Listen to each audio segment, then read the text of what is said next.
Bonjour Philippe, merci d'avoir accepté de participer à cette interview et de répondre à nos, j'espère, nombreuses questions. On va essayer de ne pas te retenir toute la journée quand même, mais nous on commence par une question très traditionnelle. Est-ce que tu peux te présenter? Oui, donc je m'appelle Philippe Gibaud, je suis né en Normandie, j'ai toujours vécu en Normandie, dans ma petite enfance dans l'Eure, et après dans la région rouennaise à plusieurs endroits. Et je suis musicien, formateur et luthier. Nous on voudrait parler de musique irlandaise au sens global, mais j'aime bien poser cette question-là. Est-ce que tu as des souvenirs de comment tu es devenu musicien tout court? Quand est-ce que tu as découvert la pratique instrumentale? J'ai commencé par la guitare. J'étais animateur socioculturel et j'ai utilisé la guitare pour les centres de loisirs, les colos. Donc j'ai commencé comme ça. Mais pourquoi je suis devenu musicien? C'est toujours une grosse question, une grande question qu'on a. Est-ce que c'est quand les profs de musique au collège? Dans ma famille, on n'était pas spécialement musicien. Ma mère était une chanteuse. Dans les fêtes familiales, c'était une chanteuse. Mais il n'y avait pas vraiment de musicien. J'ai vu, ce qui m'a marqué au collège, c'est aussi un orchestre de chambre, où on a pu côtoyer les musiciens. Ça, c'était intéressant. Peut-être que c'est ça. Et puis après, avec l'adolescence, au lycée, de voir des musiciens jouer. C'était à l'époque où il y a des gens qui chantaient du Béranger, François Béranger, des chansons un peu contestataires, des choses comme ça, dans des fêtes lycéennes. J'ai vu un jour de banjo, par exemple, dans ces fêtes lycéennes. Et puis, voilà, c'est venu progressivement. Peut-être qu'on va l'aborder après avec l'arrivée de la musique irlandaise dans ma vie, mais c'est lié aussi au mouvement folk. Je suis rentré dedans au milieu des années 70. J'avais 20 ans. Voilà. Je voudrais commencer par la musique irlandaise. Est-ce que tu pourrais nous expliquer à quel moment elle est rentrée dans ta vie et comment tu l'as découverte? Oui. Donc, comme je disais, au milieu des années 70, mouvement folk en France. Et là, je découvre cette musique et je vais pratiquer les musiques en général. On faisait de la musique trad française, on jouait aussi de la musique suédoise, cajun, irlandaise. Et chez ma copine, il y avait un violon. Donc je m'empare de ce violon pour en jouer. Et ensuite, j'en achète un au Clos Saint-Marc à Rouen. Et je le fais réparer par le luthier Richard, qui était dans le secteur. Voilà. Et donc, je découvre cette musique, je la pratique. Et j'essaye d'aller plus loin. Pour la pratiquer, je vais aller en Irlande plusieurs fois. Et je dirais que j'ai une grosse période irlandaise qui dure 10 ans, de 1976 à 1986, où je vais aller 5 fois en Irlande, à différentes occasions, avec ma compagne. Donc on y va 2 fois en vélo, 6 semaines. On part du Havre, le Havre-Osler, et on va dans le centre de l'Irlande. On ne va pas dans les zones touristiques au début. Et là, on va aller, nous pour camper, il n'y avait pas tellement de terrain de camping à l'époque, on va demander chez les gens où on peut dormir. On va dans les fermes, les maisons, ils indiquent un terrain et on va passer souvent des moments avec les gens à prendre le thé. Certains nous invitent à manger, nous disent où on peut entendre de la musique. Et voilà une manière de rentrer dans la culture irlandaise. Parce que moi, la musique irlandaise, c'est pas que la musique, c'est une culture. Donc c'est de découvrir les gens, découvrir un pays, l'histoire, etc. Une société. Donc à ce moment-là, tu commences à en jouer au violon essentiellement. Oui. Est-ce que tu rencontres des difficultés spécifiques à l'apprentissage de cette musique-là? Moi, j'appelle pas ça des difficultés. À l'époque, il y avait d'autres manières d'apprendre. Je veux dire, on apprenait sur le tas. Je veux dire, il n'y avait pas de prof, il n'y avait pas de cours. On se mettait derrière les bons musiciens, on essayait de jouer. On écoutait beaucoup de musique irlandaise pour la reprendre. Parfois, je me pose la question si j'ai enregistré sur des magnétos à bande pour les passer 2 fois moins vite pour essayer de choper les morceaux. C'est ce qu'on fait. Beaucoup de gens de ma génération ont fait ça pour plein de musiques où on n'arrivait pas toujours à comprendre certains passages. Donc on enregistrait sur un magnéto à bande et on passait 2 fois moins vite. Il n'y avait pas tous les appareils modernes pour modifier les vitesses sans changer la hauteur. Voilà, donc on se débrouillait. Et puis il y avait des stages de musique irlandaise, en violon par exemple pour moi, où j'ai participé à plusieurs stages. Dans les stages en question, ou même à ton retour à Rouen dans ta pratique, est-ce qu'il y a des gens que tu peux, dont tu sais qui t'ont aidé ou motivé à pratiquer cette musique-là, ou est-ce que c'était plutôt solitaire Non, c'était pas. Sur Rouen, alors il y a un paquet de gens quand même. Il y a quelqu'un qu'on appelait GG, Gérard Estrem, qui jouait du violon, qui était allé en Irlande. Il y avait Patrick Destrem, que j'ai côtoyé aussi quand il était sur Rouen. On jouait, on se rencontrait pour prendre un repas ensemble. Il y avait Marie-Hélène Lemoine, Olivier Chérès. Alors Marie-Hélène Lemoine et Olivier Chérès ne faisaient pas que la musique irlandaise, on pouvait jouer du québécois, la musique trad française. Qui d'autre encore plus tard, Paddy O'Neill, que j'ai côtoyé pas mal. Donc voilà un peu les gens, si j'en oublie pas. Et Thierry Delorme aussi, qui était sur Rouen, et qui, voilà. Est-ce qu'à l'époque, du coup, c'était des rencontres informelles entre amis, connaissances autour de la musique? Oui, c'était ça. Et puis il y avait aussi à la MJC de Sotteville, où les gens de Saint-Jacques, je pense qu'ils y étaient, où j'allais de temps en temps écouter. Il y avait du folk français avec le... Voilà. Et donc, j'ai rencontré aussi Jean-Marie Vermande et les autres de la bande. Ok. Est-ce qu'à l'époque, il y avait déjà des sessions, comme nous, on les imagine maintenant, disons Je suis allé à des sessions, peut-être à la fin des années 80, ou un peu plus tard. Je pense que ces choses étaient peut-être plus informelles. Il faut demander à des gens de Saint-Jacques peut-être comment ils voyaient ça. Mais moi, c'était plutôt des rencontres avec des gens où on jouait ensemble. Paddy, j'allais chez lui, il venait chez moi, on jouait ensemble. Voilà. Quand tu parles de Saint-Jacques, c'est donc Saint-Jacques Tower Fugitives. Voilà, n'hésitez pas à aller voir nos autres interviews, vous y trouverez des informations sur ce groupe. Alors, ça, c'est donc un parcours, on va dire, autour de la musique irlandaise. C'est ton parcours autour de la musique irlandaise, que tu pratiques peut-être toujours aujourd'hui. Moins couramment et plus occasionnellement, même si je fais des projets régulièrement. Là, je vais faire un projet avec l'école de musique de Marom sur un bal irlandais. Voilà. Mais je voudrais revenir un peu sur les voyages en Irlande, donc j'en ai fait plusieurs. Donc j'en ai 2, 1976-77, 6 semaines en vélo à voyager, rencontrer des gens. Après, j'y suis allé en 79 avec un ami qui s'appelait Yves-Marie Daniel. Et là, on était à 3 avec une guitare et 2 violons.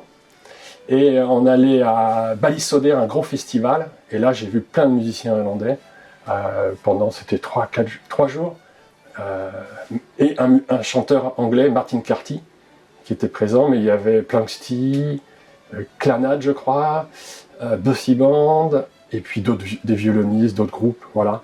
Et puis je suis allé aussi à Dooling, qui était à l'époque un lieu qu'il fallait aller voir, où j'ai vu David Spillan, un joueur de pipe, et je me demande si j'ai pas vu aussi Miko Russell, un joueur de tin whistle, à Dooling. Voilà. Donc on voyageait toujours en stop, et pareil, on rencontrait des musiciens, des gens qui nous hébergeaient, ou on campait dans la cour d'une maison, voilà. C'est toujours des belles rencontres.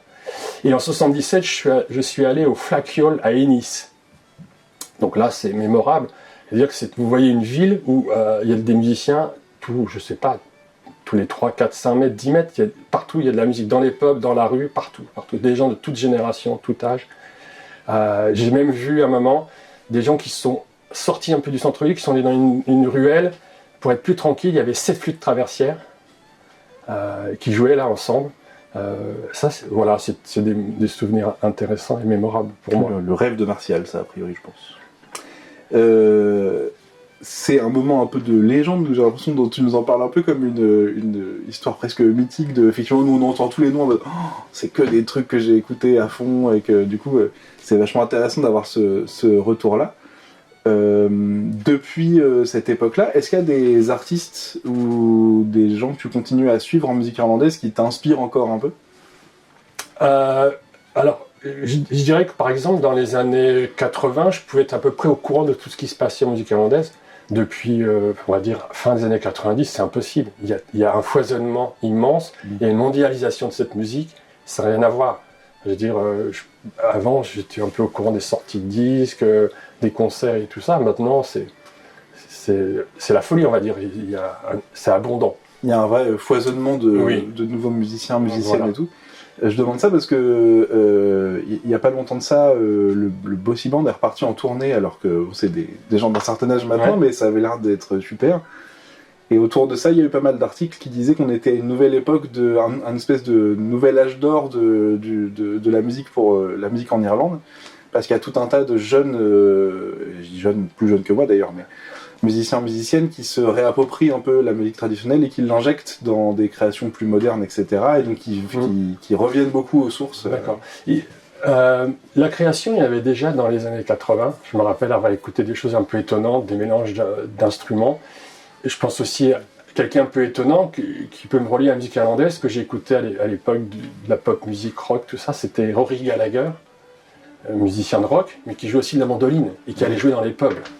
Comme je disais, ma période intense quand même, même si je suis toujours un peu ce qui se passe dans la musique irlandaise dans notre région, c'est pendant ces 10 ans où je suis donc allé 5 fois en Irlande, et j'avais une amie qui était Marie-Hélène Lemoine, qui était en France, qui était assistante de français à l'université de Dublin, et avec elle on a passé une semaine à rencontrer des musiciens, à aller à Dublin, voilà, faire des soirées avec des gens, et aller dans la côte ouest, rencontrer d'autres musiciens.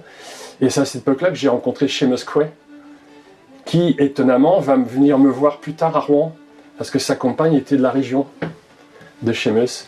Et donc, quand j'ai travaillé jusqu'en 1997 dans un atelier de lutherie à Rouen, et quand Seamus passait Rouen, il venait me voir, parce que ça lui plaisait de passer à l'atelier. Et voilà, c'est des échanges comme ça que j'ai pu avoir un peu avec lui. Et par exemple, lui, il me disait souvent en Irlande, quand je l'avais rencontré une fois, il me dit « mais joue-moi des morceaux français ». Il me demandait des morceaux français, il voulait entendre de la musique trad française. Nous, on te connaît pour, pas seulement la musique irlandaise, pour d'autres activités que tu mènes ici. T'as notamment parlé d'une activité de lutherie. Est-ce que tu peux nous en toucher 2 mots? Comment ça t'est apparu? Est-ce que c'est un métier, une activité depuis longtemps? Et est-ce que tu fabriques? Alors, pareil, dans le mouvement folk, il y avait l'appropriation des instruments, donc beaucoup de jeunes voulaient construire les instruments. Et par exemple, il n'y avait plus beaucoup de luthiers en cornemuse, en vielle à roue. Les gens voulaient construire des dulcimères, des épinettes des Vosges. Voilà. Moi, j'ai construit un dulcimère, et après j'ai voulu construire un violon. Et là, j'ai rencontré un luthier à Rouen qui n'était pas encore installé et qui m'a donné des conseils pour construire mon violon. Et ensuite, il a eu besoin d'un ouvrier, et donc j'ai fait 2 ans d'apprentissage chez lui pour devenir luthier. Et donc j'ai travaillé à peu près avec l'apprentissage de 1985 à 1997 dans l'atelier de lutherie à Rouen, où j'ai fait de la restauration, réparation de violons. Voilà. Et là que j'ai rencontré beaucoup de musiciens. Évidemment beaucoup de musiciens classiques, mais aussi des musiciens de rock, pas beaucoup, pour la contrebasse quand il y a eu la vague de rockabilly, par exemple. Aussi des musiciens qui voulaient faire la musique folk, donc des gens de la région qui passaient à l'atelier. Voilà, donc j'ai travaillé à peu près 10 ans en lutherie. En gros, dans ma vie, j'ai changé plusieurs fois de métier. J'étais animateur socioculturel pendant plus de 10 ans, ensuite luthier, et après je suis devenu musicien professionnel, et j'ai mené beaucoup de projets culturels. J'étais directeur d'un festival de chansons de femmes, co-directeur avec d'autres personnes, pendant 10 ans aussi. Voilà. Ok. Est-ce que tu pratiques toujours la lutherie? Est-ce que c'est quelque chose que tu Alors, fais la lutherie, je vais m'y remettre là, mais pour moi, je ne cherche pas à avoir une activité professionnelle de la lutherie, c'est pour moi, pour des projets. Et par contre, quelque chose que j'ai commencé à faire depuis plusieurs années, c'est ce qu'on appelle la lutherie sauvage, bricolée. Dire avec des matériaux de récupération, on construit un instrument de musique. Et là, j'en suis à, je ne sais pas, des milliers d'instruments construits dans des projets divers, aussi bien dans notre région que dans toute la France. En 2013, j'ai monté un projet sur la Grande Guerre, qui s'appelle la musique au fusil, ou avec un ami qui est spécialiste de ce domaine-là. On a monté un spectacle sur la musique populaire de la guerre 14-18, où là, on est intervenu dans des collèges principalement, pour présenter un spectacle, et après des ateliers d'écriture ou de construction d'instruments sur le thème de la Grande Guerre, avec des violons à une corde, d'autres instruments, voilà. Ok, c'est vraiment... Tout est très intéressant et tout pourrait presque mériter une vidéo à part entière, mais Est-ce que peut-être on peut du coup se pencher sur l'autre grosse activité pour laquelle on te connaît qui est Galaor? Oui. Est-ce que tu veux nous parler d'abord de l'association, nous la présenter et puis nous décrire tes activités au sein de l'association? D'accord. Galaor est né en septembre 1981 de la réunion de deux groupes. Il y a un groupe qui s'appelait le petit Folk, où c'est des gens qui se retrouvaient pour jouer de la musique folk, trad française, et un autre groupe qui était plutôt sur la danse traditionnelle française. Et on avait manqué d'une structure pour faire venir en juin 81 John White et Catherine Perrier. John White qui pratique aussi la musique irlandaise, qui a joué avec Ted Furay par exemple. Et on avait eu des difficultés pour organiser le concert et puis les stages. Et on avait réussi et puis on s'était dit à plusieurs, voilà, il y a eu l'envie de créer une association pour promouvoir les musiques traditionnelles qu'on a créée en septembre 81 à plusieurs amis. Et l'association a grandi. Actuellement, on est entre 130 et 140 adhérents. Et nos adhérents sont répartis sur 60 communes de Seine-Maritime et de l'Eure. Donc pour vous dire qu'il y a des gens qui viennent de loin pour pratiquer des instruments un peu particuliers comme la vielle à roue, la cornemuse, le violon en musique trad. On fait aussi le djembé pour la musique africaine, entre guillemets musique africaine, parce que l'Afrique c'est vaste, mais on a un style de musique africaine. Chant traditionnel, de la danse. On a un atelier de musique irlandaise, un atelier de musique d'ensemble plutôt française et de bal. Faut pas que j'oublie. Voilà, beaucoup de choses. Le stress de ne pas oublier qui que ce soit, j'imagine. Est-ce que toi, tu veux nous parler de ta relation et ton implication à toi? Je peux finir par, bien sûr. Peut-être, donc on a un volet formation avec des cours, comme je disais, un volet d'action culturelle où on intervient en milieu scolaire, bibliothèque, tout public on va dire, avec des projets plus ou moins importants, et un volet information où on a un site et un Facebook qui donne un peu des informations. Pendant longtemps on a eu une newsletter qui annonçait un peu tout ce qui se passait en musique trad sur le département de Seine-Maritime et de l'Eure. Et je ne sais pas si c'est le moment d'évoquer la musique irlandaise à Galaor. Tu peux, bien sûr, on peut suivre un peu. Le premier concert de Galaor, c'est un concert de musique irlandaise sur la saison 81-82 avec Paddy O'Neill et Daisy Wilkinson. Voilà, c'est le premier concert. Et depuis, on a toujours eu une activité plus ou moins intense en fonction des années, des périodes et des gens qui étaient présents dans l'association. On a eu des stages de danse irlandaise, des stages de violon. On a organisé des soirées irlandaises. Alors, en soirée, il y a eu Taximo, Saint-Jacques-Tower Fugitive, Broken Pledge aussi, qu'on avait fait passer à l'université. Et puis il y en a eu d'autres encore. Hein. Il y a eu des partenariats. On a fait un partenariat, le dernier c'était avec l'association Aminor, où il y avait Michael McDonald qui est venu jouer. Voilà, et puis des stages qu'il y avait. Donc ça c'est le volet irlandais de l'association. Voilà. Et toi, aujourd'hui, quel est ton poste dans cette association? Qu'est-ce que tu fais toi directement? D'accord, je fais le volet administration. Ça, je le fais bénévolement pour faire vivre l'association. Et tout ce qui est cours de violon, musique d'ensemble et toutes les actions culturelles, je suis rétribué pour ce travail-là. Voilà. Mais c'est une partie, j'ai été musicien professionnel pendant 20 ans, et donc j'avais une partie à Galaor, mais aussi je suis venu intermittent avec un groupe de musique de chant de marin qui s'appelait Marée de Paradis. Et avec eux, quand je suis arrivé la première année dans le groupe, on faisait 30-35 dates par an. Ah oui. Hein, et à côté, j'ai travaillé avec un compteur, donc en quelques mois, je suis devenu intermittent du spectacle. Et j'ai fait ça jusqu'au moment de ma retraite officielle. Ok, une très bonne retraite, bravo. Ok, peut-être que j'espère ne rien laisser de côté sur Galaor, parce que de notre point de vue, c'est quand même une grosse structure qui a beaucoup de choses à raconter. Moi, le truc qui m'impressionne le plus, c'est l'aspect populaire vraiment de l'association et le fait qu'elle ait démocratisé des instruments dont moi il y a encore 10-15 ans j'ignorais même l'existence. Est-ce que tu peux, si c'est possible, nous expliquer comment c'est venu la pratique d'instruments comme la vielle à roue, des instruments plus anciens on va dire au sein de Galaor?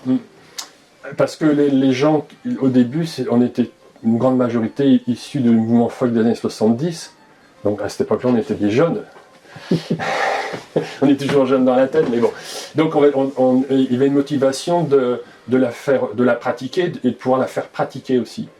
Donc au début, c'était pas vraiment des cours, c'était ce qu'on appelait ça nous les ateliers. C'est-à-dire les gens se retrouvaient pour jouer. Et progressivement, les cours sont arrivés. On peut dire quelque chose un peu plus encadré. Et donc à cette époque-là, la pratique de la vie à la roue, il y a eu un renouveau de cette pratique. Donc il y a des gens d'association qui ont joué et ça s'est développé. Je veux dire, actuellement, à la Galore, ils doivent être une petite dizaine de joueurs et joueuses de vie à la roue. Mais il y en a beaucoup plus dans la région maintenant. Voilà. Si je prends l'exemple de la vie à la roue. Donc c'est lié aussi à un mouvement national. Voilà. Il y a un regain d'intérêt depuis pas mal de temps pour oui, parce que les anciennes et ces instruments. On a des gens de profils très divers qui viennent pour la vie à la roue, des gens qui s'intéressent à la musique trad, d'autres qui viennent d'autres milieux musicaux. Et, je pense au métal par exemple. Sans désigner personne. Voilà. Et alors c'est vrai que moi j'ai connu, je côtoie toujours d'ailleurs quelqu'un qui a fait de la vie à la roue dans un groupe de métal et qui maintenant en fait dans un groupe de musique plus médiévale. Mais c'est comme ça que j'ai découvert l'instrument et la voir sur scène au milieu des guitares et tout et me dire comment que quoi qu'est-ce que c'est que ça. Donc voilà, pour la pratique, c'est lié à une histoire d'une société, d'un mouvement en France. Voilà, et pour revenir à la musique irlandaise, à une époque, on a essayé de... Alors, il y a eu des cours de violon irlandais, il y a eu Bertrand Bueret qui en a fait un tout petit peu, moi j'en ai fait plusieurs années. Et ensuite, c'était Aurélien Corneille qui a fait ça, je crois, pendant presque 10 ans, ou un peu moins. Et on a essayé avec la flûte et tin whistle, mais ça a du mal à marcher. On a eu Snoopy, un gars de Dieppe qui a fait ça, Snoopy. Après, il y a eu Pascal Joulin, Pierre Côme, et puis Martial, qui a essayé aussi d'animer, mais ça ne marchait pas terrible. Il y a eu peut-être quelques élèves, gens qui jouaient, mais... Dans l'associatif, c'est toujours un peu plus compliqué des fois d'avoir un suivi, etc. Voilà. Enfin, j'ai l'impression qu'elle a joué quand même d'une réputation maintenant assez vaste, quoi, dans le domaine de la musique traditionnelle, quel que soit. Oui, on a finalement, d'une manière naturelle, une exigence sur la qualité, je veux dire, le niveau a augmenté des musiciens. Et alors, dans la musique trad, musique folk, il y a plusieurs courants maintenant, mais de garder le style, ça c'est intéressant, d'avoir du style dans les musiques. Si on joue une polka, que ce soit une polka ou que ce soit pas autre chose. Après, que les gens veulent créer ou modifier, c'est leur droit.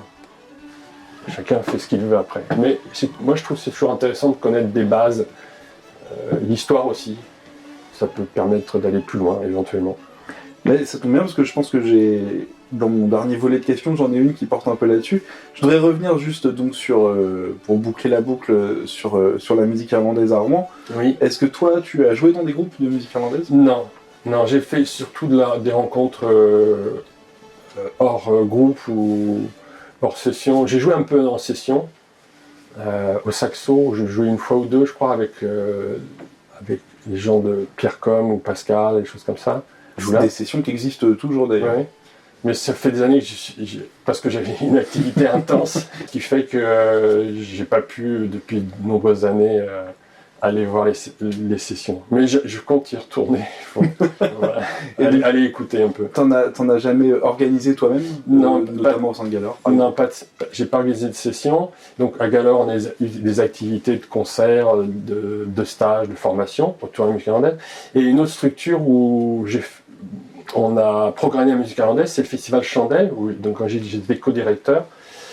Pendant 10 ans, on a fait venir plusieurs groupes, dont Kaliana, c'est ça. Dedans, il y avait Jerry O'Connor, Michel Siekiotakis, si mes souvenirs sont bien, Michel Huet à la danse.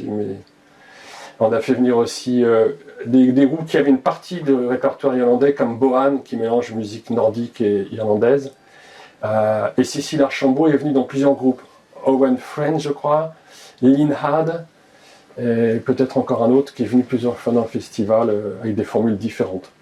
Donc, et Serge Fitter qui fait plusieurs musiques, on va dire, il faut un peu d'irlandais, mais d'anglais ou d'autres choses, qui sont passées dans le festival. Donc il y avait aussi cette volonté ou le poste où j'étais, de faire passer des musiques traditionnelles. Parce que dans les salles de spectacle, il y en a eu un peu, mais les musiques trad passent très peu, surtout françaises. Après, on pourrait parler des vagues musique cubaine, musique africaine, etc. Il y a des vagues comme ça où les salles de spectacle suivent une certaine mode, entre guillemets. Tout à fait. Est-ce que tu as enseigné le violon directement? Oui. Tu en parlais tout à l'heure. J'ai enseigné le violon progressivement. J'ai commencé à donner des cours à Galore. Je ne pourrais pas vous dire l'année, il faudrait que je fasse des recherches. Et j'enseigne toujours le violon, plutôt axé sur la musique traditionnelle française. J'ai eu une période où j'ai donné des cours de violon irlandais, voilà. Et j'ai fait aussi pour une association, et je fais aussi des cours particuliers chez moi. Il y a des gens qui prennent des cours de temps en temps, en fonction des périodes. Est-ce que tu veux nous parler de ta pratique de professeur et ce que ça t'apporte? Oui, au-delà d'un métier, bien sûr. Oui. Ce qui est intéressant, c'est que par exemple, quand on prévoit un programme, une manière de travailler, et puis au moment du cours, les choses se passent toujours un peu différemment en fonction de la réaction de la personne. Sur une difficulté qu'elle peut avoir, il faut modifier le travail. Et mon idée, c'est que les gens progressent. Certains ne verront pas des grands violonistes, mais quand on commence, qu'il y ait une évolution. Que chaque personne évolue à son rythme, évidemment, et qu'ils prennent plaisir. L'important, c'est de prendre plaisir. Je peux avoir des gens qui arrivent, par exemple, qui viennent me voir à mon cours, j'ai déjà fait plusieurs fois, et qui veulent jouer du violon, je leur prête mon violon et je leur fais faire un bourdon rythmique, par exemple, pour jouer avec les autres. Aussitôt rentrer en matière. Parce que pendant longtemps, dans l'enseignement de la musique en France, c'était, dans ma jeunesse, c'était 1 an ou 2 ans de solfège, ce qu'on appelait solfège, maintenant on appelle ça formation musicale, avant de toucher un instrument de musique. Et dans le milieu des musiques folk, des années 70, l'idée c'était de s'emparer de cette musique. C'est-à-dire de prendre les choses et de jouer sans se poser les questions. On pouvait faire ça plus ou moins bien, mais c'était de s'emparer et de pratiquer. Donc voilà, donc cette manière de procéder a influencé la manière de l'association aussi de pratiquer. Et progressivement, je suis devenu aussi formateur au CFEDEM de Normandie. C'est un organisme qui forme des futurs profs d'école de musique sur les musiques traditionnelles et l'ethnomusicologie. Voilà. Pour ce qui est de l'enseignement par la pratique et tout, c'est finalement une bataille culturelle, je dirais que vous avez presque remporté pour nous. C'est vrai qu'aujourd'hui, moi qui travaille notamment dans une école de musique, l'enseignement de la formation musicale se fait beaucoup par l'exemple, par la pratique, par en fait... je trouve moi aussi que c'est important d'avoir tout de suite le contact avec un instrument, d'entendre des notes, et on se rend compte que maintenant c'est cette direction-là qu'on prend. J'ai une question à propos d'éventuels sujets de recherche. Oui. Il nous semble que tu mènes des projets de recherche. Est-ce que tu veux bien nous en parler? C'est un projet, dans la tête là, je travaille dessus, je n'ai pas encore concrétisé. Mon idée c'était de faire une recherche, un inventaire sur la pratique de la musique irlandaise sur la Seine-Maritime et l'Eure.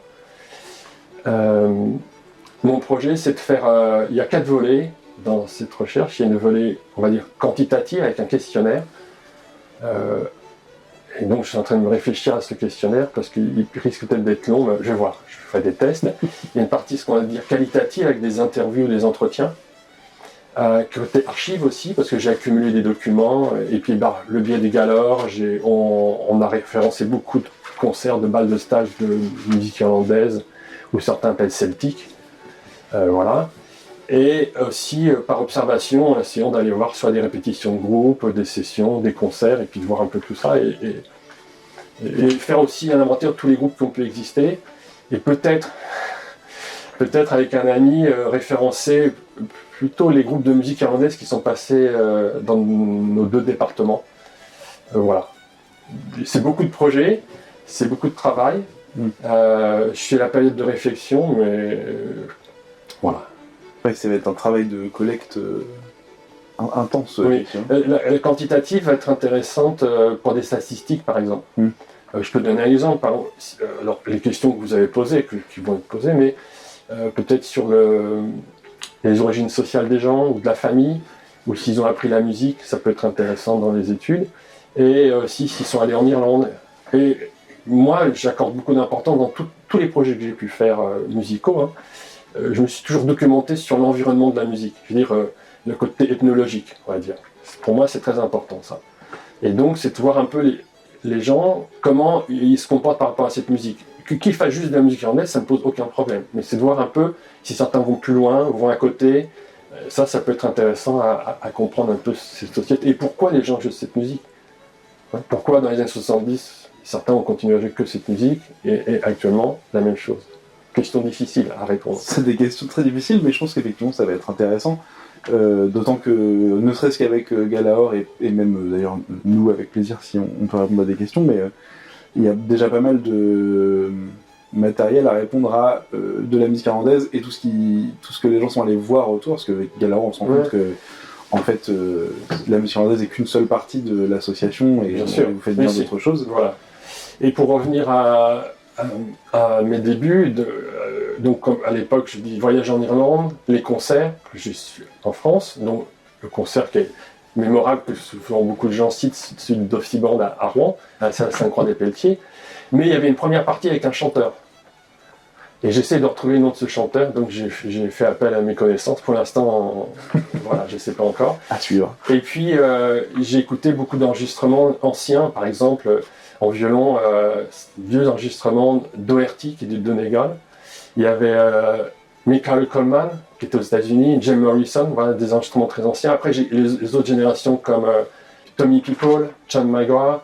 Je pourrais citer après Kevin Burke, Paddy Glacking, voilà. Donc, et puis des gens inconnus au violon que j'ai pu écouter. Et donc tout ça nourrit un peu et une pratique. J'ai deux dernières questions qui sont un peu nos deux dernières questions traditionnelles. La première, ce serait, selon toi, comment se porte la musique traditionnelle? Alors, nous on parle de musique traditionnelle irlandaise essentiellement, mais si tu veux englober autour d'autres musiques traditionnelles que toi tu pratiques, c'est ok. Hein. Donc comment elle se porte à Rouen Alors, comme je côtoie pas les sessions depuis, mais je suis au courant un peu de ce qui se passe par les réseaux et par les gens que je connais. Et je pense qu'il y a beaucoup plus de personnes qui la pratiquent. Il y a une pratique plus importante qu'à mon époque. Il y a beaucoup plus de sessions qu'à mon époque. Donc il y a un foisonnement, j'ai l'impression. Voilà. Et pour la musique traditionnelle en général, oui, il y a une pratique qui est renouvelée, une pratique importante qui existe. Voilà. Donc on sent un renouvellement selon toi. Après, je connais pas bien, je pense que j'ai déjà vu dans des soirées où j'ai vu pas mal de jeunes, mais c'est normal. Je veux dire, moi j'étais jeune dans les années 70, donc c'est normal qu'il y ait des jeunes. Mais c'est intéressant que ce ne soit pas que des anciens qui soient présents, qu'il y ait des nouvelles générations, des gens qui ont d'autres parcours. Tout à fait. Ma dernière question, c'est quel conseil tu donnerais à quelqu'un qui veut se lancer dans cette musique-là, notamment la musique irlandaise, mais voilà, comment tu le conseillerais pour se lancer? Alors, au début, ça peut être, je ne sais pas si on pourrait dire difficile, mais c'est peut-être progressivement, alors une ouverture d'esprit, je pense. Je veux dire, si on parle de la musique irlandaise,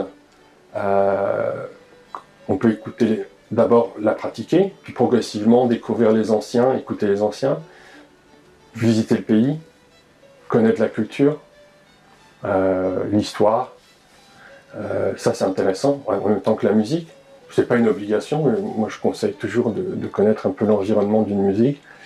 Et la pratiquer, alors maintenant il y a des cours, des stages plus soutenus et plus importants qu'avant. Et puis après, se forger son propre style. En écoutant tout ce qui existe et se dire, bah, moi j'ai plutôt telle voix, etc. Et puis peut-être rester humble par rapport à cette musique et la faire vivre et la faire pratiquer après auprès d'autres. Voilà. Eh bien merci. Merci pour toutes ces réponses et ces dernières précisions. On se retrouvera peut-être vite, soit dans les activités de Galaor, voilà, les gens qui nous écoutent, si vous vous intéressez à toutes les activités listées par Philippe, n'hésitez pas à vous rapprocher d'eux, soit peut-être dans une session du coup, on espère te revoir. Et je te souhaite une excellente fin de journée, et à bientôt. Merci à vous.